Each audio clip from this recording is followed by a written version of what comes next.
So I think we're all just about coming down off the high that Sunday's Formula One finale gave us. The interest levels in the sport have probably never been higher thanks to Drive to Survive. And one Irishman, well, you might have spotted him on Drive to Survive, has been right there pit side over the last few seasons. And I'm delighted he is with us now. Patrick Harding, how are you? Yeah, really good. Thank you for having me on. Performance coach for Alex Albon, who's on his way back into Formula One next season. Had a year out of it after a couple of years there, which is where people might have seen you on Drive to Survive. Were you around the circuit this year at all? Yeah, I was there a little bit. Alex was a reserve this year, so he travelled to the majority of the races, and there was a few where he did some tyre testing after the race weekend. So for those race weekends, I was there, yeah. So it was nice to dip my toe back in. But I was working in Formula 3 this year, which is 7 races on the same circuits and the same race weekends as F1. So I got a little sense of the buzz again. It was nice. Your background, a lot of it's in physiotherapy. You worked with the Arsenal Academy. You were with Team GB at 2012 and 2016 Olympics. You were with Sydney University around the AFL. How did you move from physiotherapy into becoming a performance coach, which I would imagine is more on the mental side of the game? Yeah, absolutely. So while I was at Arsenal, I did a master's in strength and conditioning, just to kind of bolster my skills from a physio point of view, but also to have a little bit more understanding around training load and how that affected players and people that I worked with. And just around that time, I got approached by Michael Conlon and Paul Dunn, the golfer, just to help them out individually with some work that they were trying to do at the time. And what I started to do was really enjoy the level of detail that you could get into individual athletes compared to trying to manage a squad, which you would at Arsenal of 25, 30 players. And that kind of really sparked my interest in the individual side. And then an opportunity came up in motorsport, which afforded me the opportunity to make that full-time. And exactly like you said, I think you quickly realize in elite sport that the majority of people competing at that level have the technical ability, and what it's really about is execution under pressure. So I went back and did my mental performance qualifications a couple of years ago. And I guess what I do now is put that skill set of physiotherapy, S&C, and mental performance coaching around elite individual athletes. And I guess the terminology is performance coach, but that's what it is really, is just combining those skill sets in trying to support these individuals to grow.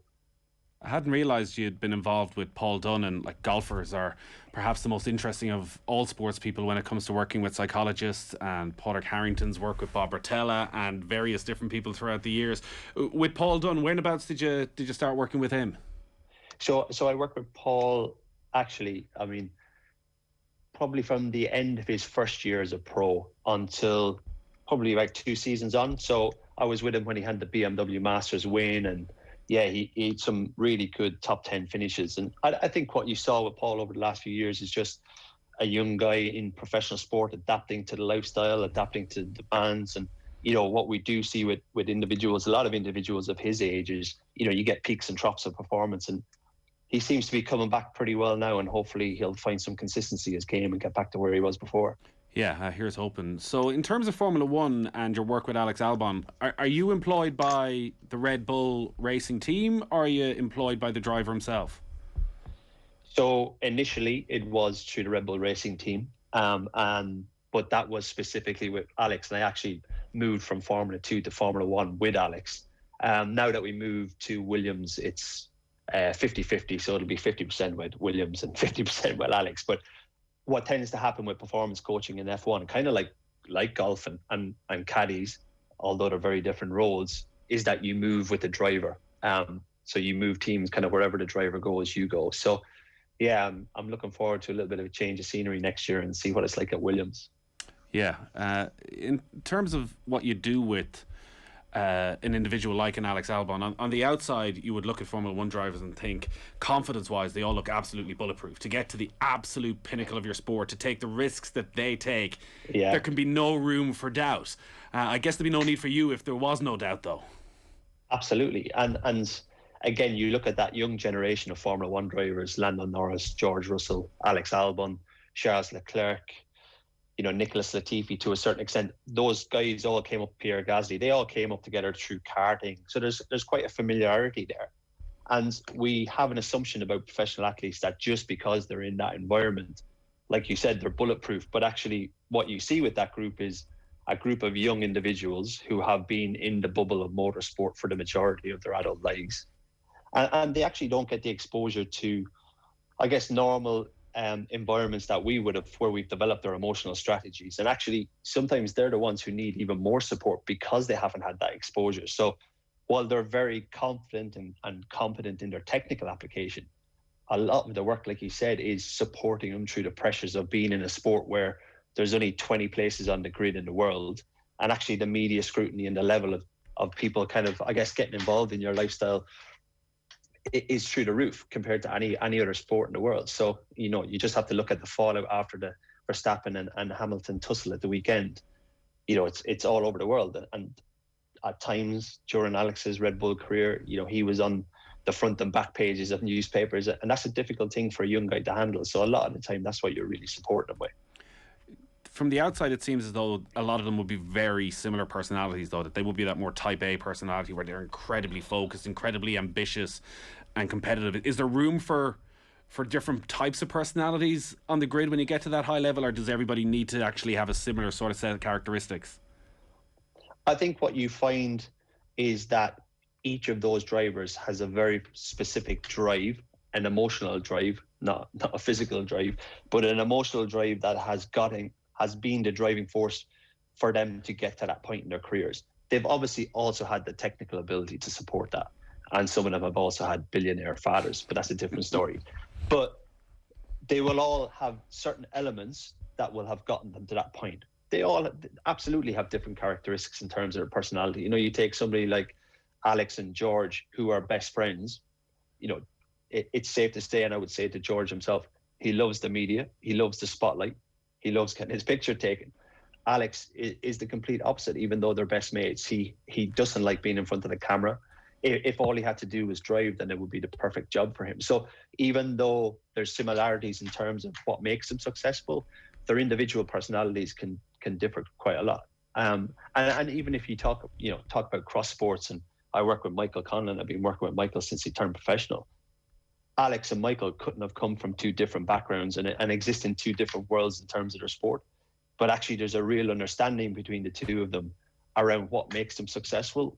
And with that, there's a real bridge in that friendship, and they get on like a house on fire, even though they shouldn't. So I think with professional sports people at that level, they recognize the traits in other sports people that makes them successful. But there's definitely room for individual characteristics there. I'm sure your work with Alex, considering you seem to spend so much time with him, it's almost a 24/7 gig at times, is built around the entire life package in terms of getting optimum performance throughout the week and picking moments to relax, picking moments to be intense. How much of your work is spent on the 90 minutes of the race, or the 2 hours from when he first sits into the car to when the race finishes? And what sort of process do you want him to go through from sitting on the grid to the lights going off to actually the mindset he has when the race is on? Yeah, so look, at that point, all of physical preparation is done. So he's fueled, he's had the right nutrition on board, he's had his physical preparation to actually physically be in the car. At that point, we'll have done a lot of work in breaking that first part of that race down into segments. And what we'll do is work on visualization for each of those segments of that race. So if you even take the start procedure, so we'll have visualizations for his start procedure, his procedure off the grid, you know, his options of plan A, plan B, plan C down into turn one. You know, he'll work through scenarios where he's on the left side of the grid, right side of the grid, what the cars in front do. And actually probably one of the key elements of any race weekend is getting around turn one with your car intact. And then it's about, okay, what is your overall strategy from a team perspective? And that might be to do with your tires. So is it a case of, right, you've got soft tires, you've got 2 or 3 laps where you can make up some positions, so let's get after the cars in front? Or is it a case of, okay, you're going to go along on this set of tires, you need to maintain that position that you've got and try and manage those tires as best you can for the next 5 or 6 laps? So we'll probably have 15 to 20 different scenarios that he'll use visualization to work his mind through them, so that in those split seconds when different things happen on the grid, especially into turn one, he's already had that mental process of how he's going to react to that, and he's already worked through the solution. Now, when he gets past that first 2 or 3 laps, the racer and Alex comes out, and actually what his biggest strength is he is a racer. He's a Sunday guy, you know, so probably the biggest part of his development was on Saturday and in qualifying. Actually, once we've worked through those first 2 or 3 laps, I know he's exactly where he needs to be, and his own technical ability and that natural racer in him takes over, and that stuff, you know, is all him. And like I said, that's probably the strongest aspect of his technical ability. Yeah. And that natural racer is obviously something you never want to lose. And Absolutely. I'm thinking back to a panel we had last Saturday ahead of the final race in Abu Dhabi, and John Watson and David Kennedy were 2 of the guests, and talking about driving in the 60s and 70s, and how at that stage sort of death was always on your shoulder, that it was something you were always aware of, and their friends were dying. It was such commonplace. Drivers these days, like, in terms of fear, do you want them to be fearless? Do you want them going on the track fully aware of the dangers? How do you approach that side of it? Look, it's you, and we talk about it a lot with Alex around driving with controlled aggression, and that's very different to being reckless. So it's about making aggressive decisions at the right time, and that again comes back to technical ability. And there's been a lot of chat around Max about how aggressive he is when he drives. That's his driving style. He's always driven like that. You know, when he turned into Formula One driver initially, you know, the media used to call him Verstappen because he had so many knocks. But it's about learning when to take those risks and when not to.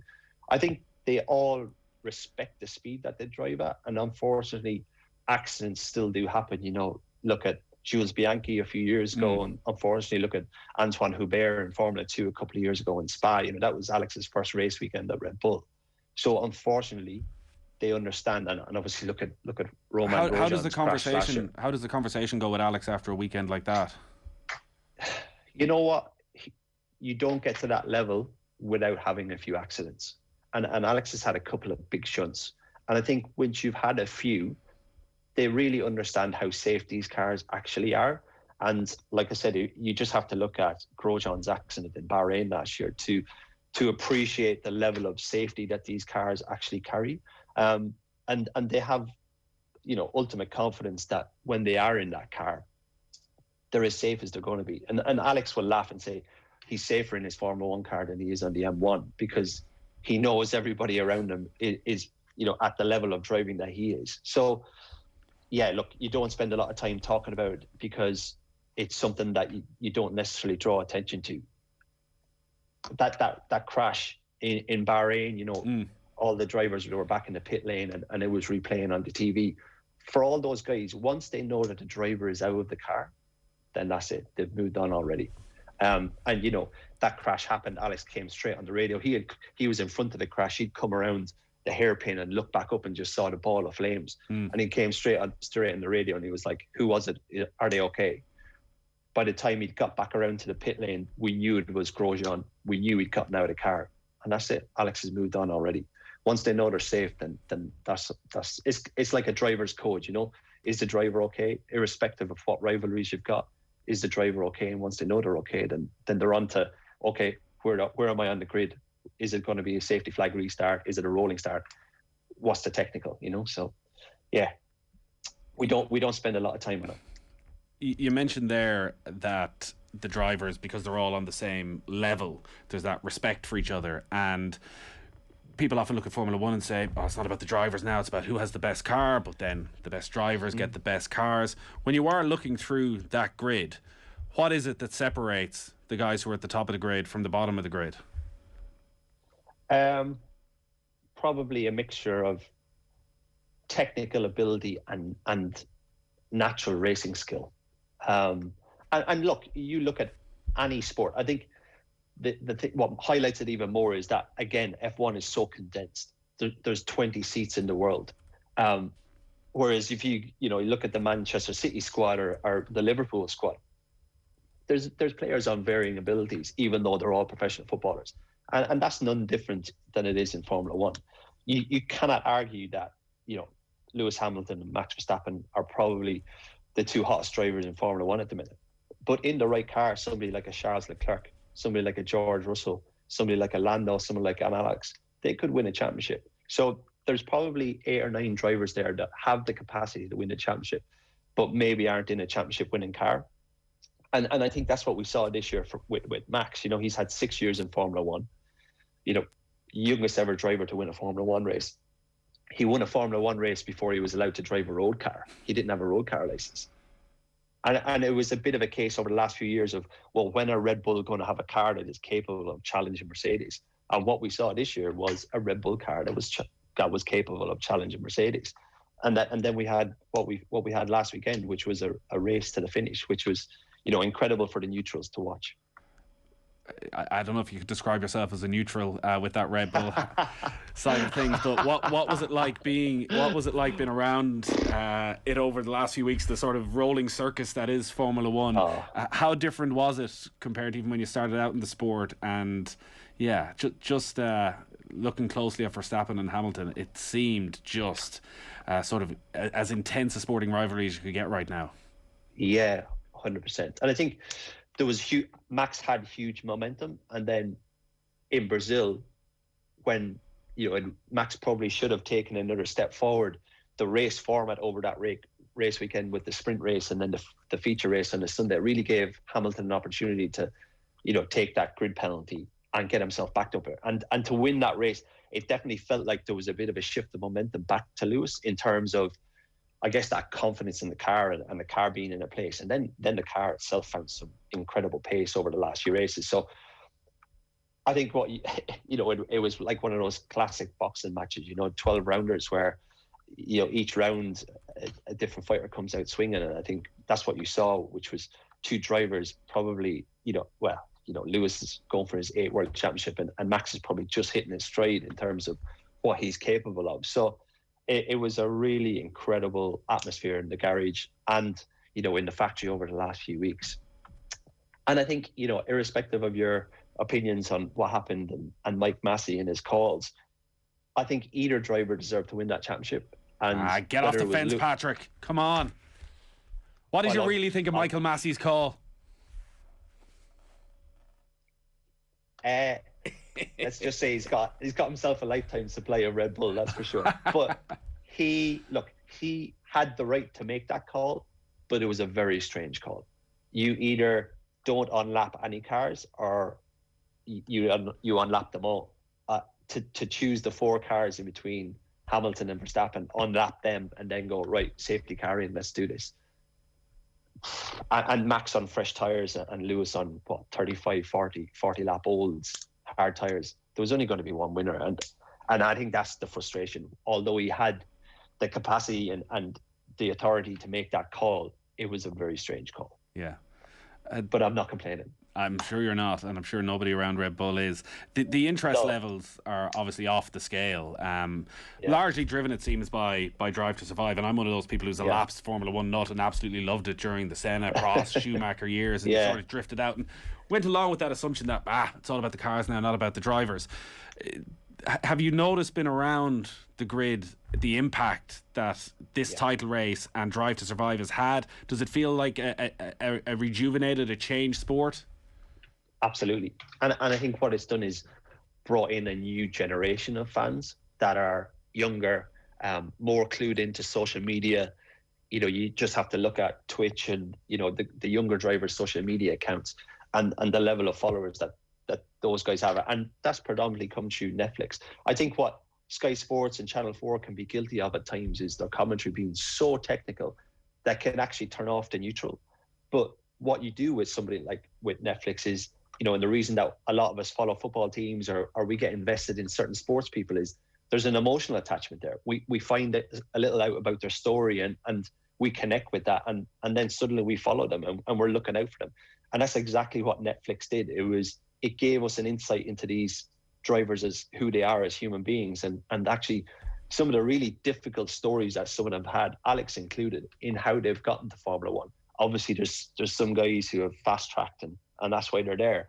But, for somebody like Alex or somebody like Esteban Ocon, their journey to Formula One has been pretty incredible and they've had to fight through a lot of adversity to get there. So something like a Netflix gives us a little insight into that. And like I said, that has brought a huge new wave of followers, which has been incredible. And then, like you said, on the back of those first 2 or 3 seasons of Drive to Survive, you have a season like this season, which has been the best season for 12 years. Yeah. Mercedes Hamilton ran away with the championship last year by about 150 points. And then this year we've got two drivers coming into the last race of the season on exactly the same points. It's like Netflix wrote the script themselves. So I'm sure people are hanging out for next season on Netflix already. We're going to see a lot more of Alex Albon next season. I saw him even been interviewed after the race by Sky and talking about his move to Williams. Just briefly, could you give us the background where you talk about how he's had to fight to get to Formula One? Yeah, look, there's a lot of stuff out there around Alex. He started in karting at a young age, was funded by his parents. They fell into some financial difficulties at 15. He was dropped by Red Bull as a junior driver, had no funding, relied on his ability to get drives through single seaters, Formula 4, Formula 3, Formula 2, didn't have budget, but teams believed in him, gave him an opportunity. Came down to the last race of the Formula 2 season, and it was between Lando Norris, George Russell and Alex for the championship. George came out on top that race, but it looked like Alex was going to Formula E. And then he got a phone call from Helmut Marko, who said there was a seat at Toro Rosso and he wanted Alex in it. So, at multiple times through Alex's career, it looked like that dream was over, including, this time last year when Red Bull decided to go for a little bit more experience in Sergio Perez. And again, you see that resolve and that resilience from Alex to fight his way back even this year again and have a number of teams interested in him as a driver for next year. And that's just credit to him as an individual and him as a sports person and him as a driver. He has a lot of stock in the paddock. And yeah, I think Williams is a good place for him next year. And I think with the new regulation changes, I think the gaps will be a lot closer. And with that Mercedes engine at Williams, I think they'll be strong next year. Yeah, it is incredible how quickly it can turn in Formula One when you look at Sergio Perez, and it was a big part of last season's Drive to Survive, where it looks as though he's going to be out of the sport and a little bit of luck in one race, and next thing he gets one of the prime seats in the sport, and absolutely on the final day of the season makes a huge impact in getting Max Verstappen the title. So when does prep start then? Because the interest levels are huge. Everyone's going to be talking about it post-Christmas, building up towards March. In terms of your next few months and working with Alex Albon, what will you be doing? Yeah, so we've been pretty much working away all this year, and our goal was to get him back in the seat for next year. So it's been a pretty continuous process. I guess the only thing for Alex, the only consideration for us from a training point of view is the fact that he's not had a lot of time in a Formula One car this year. He's done some tire tests and he's driven DTM, but they're very, very different. He's doing a lot of sim at the minute at Williams, and then early January, we go on a 10-day training camp, and then it's all going blazing. He'll have a lot of factory time between the middle of January and winter test in the middle of February. And once you hit winter test, it's really just a countdown until that first race of the season. So while people are probably longing for next season's start, it'll come around pretty quickly, and it'll come around pretty quickly for Alex as well. And when are you meeting the producers of Drive to Survive to make sure you get one of those starring roles next year? Don't worry, I've got him on WhatsApp. I've already been messaging him. Look, the Netflix guys are really good. They embed themselves in the team really well, and you understand that they're around, but they're also really good about what they put in and what they don't put in. So, what don't they put in? A lot of bad language and a lot of frustration. But they mic you up in the morning and you just forget the microphone is there. And suddenly you're having a conversation with somebody and you look around and there's a camera 10 meters away and you're thinking, oh, crap, they've got the audio and they've got the visuals so they can use that. So you have to just try and scupper it as much as you can. But no, they're good guys, and you appreciate that they have a job to do. And like we talked about already, these sports rely on fans, and a series like Drive to Survive brings in huge amounts of fans, and that's what's going to keep the sport going. I don't know if there's any other Irish people out there where you can do that old Irish thing of just speaking a bit of Gaeilge when the camera's on, so they won't understand what you're doing. Well, would you believe Nikita Mazepin's physio is Irish as well? A guy called Damien Kelly. He's a good lad. But obviously Nikita missed last weekend's race because he tested positive for COVID. So yeah, he's a good lad. There's would you'd be surprised? There's a few of us around the paddock, not in terms of coaching, but there's a guy from Cork, Michael Manning, who is Max Verstappen's number 3 on a race day. So he's pretty high up in Red Bull, and he had a key component to Max's championship win this year. So All right. Yeah, We might try don't and have worry, a chat with him as well, I think. Yeah, we get everywhere. Don't worry. Yes, of course. As you know. Patrick, great stuff. Listen, very best of luck next season. Can't wait to see how Alex gets on and how you get on as well. And thanks a lot for joining us. No bother at all. It's been a pleasure.